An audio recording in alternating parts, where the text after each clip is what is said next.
Okay, so hello again. So the next step is you're going to need to grab one of your portraits, and you can get to Drive and do it there. So remember, I gave you guys the website for my class. So you would just click on the relevant link, go to the appropriate folder for you, and then go to your images. So these are a couple of the top 5 portraits I shot earlier of my daughters here to use. And I think the one I'm going to use is this one right here of my daughter Maya. And to download this, let's see if I can remember how to do this. You click the 3 little dots up there, and then you see where there's a little arrow under copy link that says send a copy. So you're going to click send a copy and hit save image, okay? And it'll save that into your photos, okay? And then once you have that saved to your photos, and if you want to just check to see if it's there, you can do that. So I go to my photos and there it is. And actually I've downloaded it twice, and you can see I've got a bunch of crazy stuff there for my daughters. So now I'm going to go to Adobe Fresco, and you need to set this up correctly. So please pay attention. Don't just do like whatever, right? So I'm going to go ahead and create a new. So down in the bottom right hand corner, that little blue thing that says create new. There we go. And I could probably also import and open. Let's see if that works. Ooh. That did not work, so don't worry. Ooh, you can import a Photoshop file. Look at that. If you have a .psd, if only we knew. Anyway, so I'm going to go to Create New and go to Custom Size. And here's what you want to do. Under Units, change that to inches. Change your width to 8. Change your height to 12. Make sure you're in inches. Don't make sure this says under Units up here. Make sure that says inches. Change your pixel size. Normally, I would say make it 300 ppi.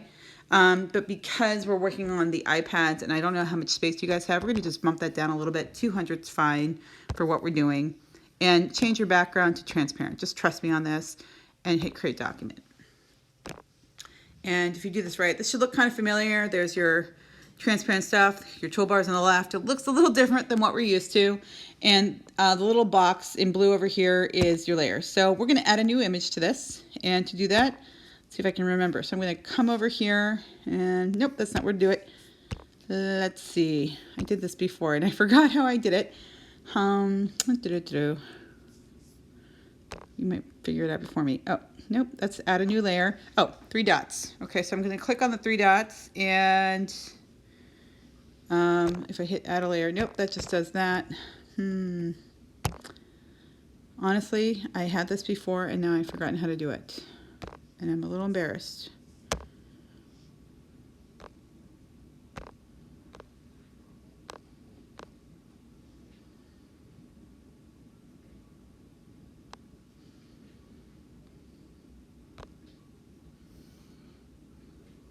You gotta love it. Oh, duh. I figured it out, people. Okay, so in your toolbar on the left, you see where there's a little picture. It looks like a mountain with the sun. Go to there, go to your photos. There it is. Boom. Click on the one you want. There she is. I can see I need to make this a little bit bigger, so I just drag from the corner. And in fact, I'm going to have her just fill the screen perfectly. And if you did an 8.5 by 11, unless you crop your image, it should fit on there perfectly. See that? Ta-da! Okay. And I've got all these other layers here, so I'm going to drag the layer of my daughter so that, hit down up here, so that she's down, oh, come on now, below everything else. And I don't know, I somehow made this layer invisible. There we go, it's visible again. Okay.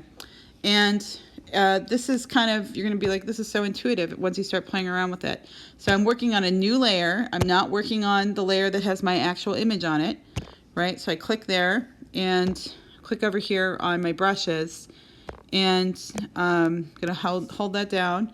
I can see I've got all kinds of options here, and I haven't even begun to explore all these, but I think I'm going to go and select a brush, and I think I'm going to want a basic taper. Why not, right? You can see there's a basic flat. I'll go with basic flat. Why not? Okay, and it's for right now it's 40 points, or 40 pixels. And I think the color is black. So if I want to change the color to, say, white, I can click on this arrow and now it's white. Or I can move it around and grab whatever color. So whatever color shows up in this little dot over here that we're pointing to, that's the color you're going to see. And what I like about this is you can kind of test it out over here and see what that looks like. You can always go back and delete what you have.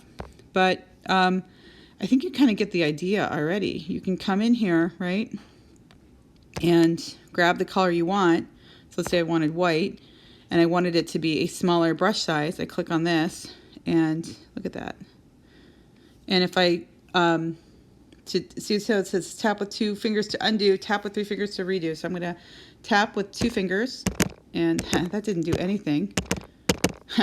Okay, undo. Oh, undo. Fine. Well, whatever.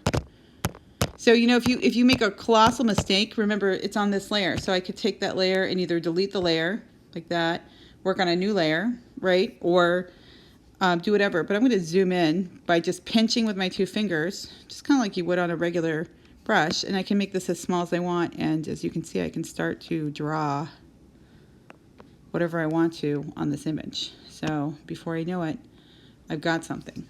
All right. So have fun with that. When you're ready to turn it in, I'll show you how to do that in the next video.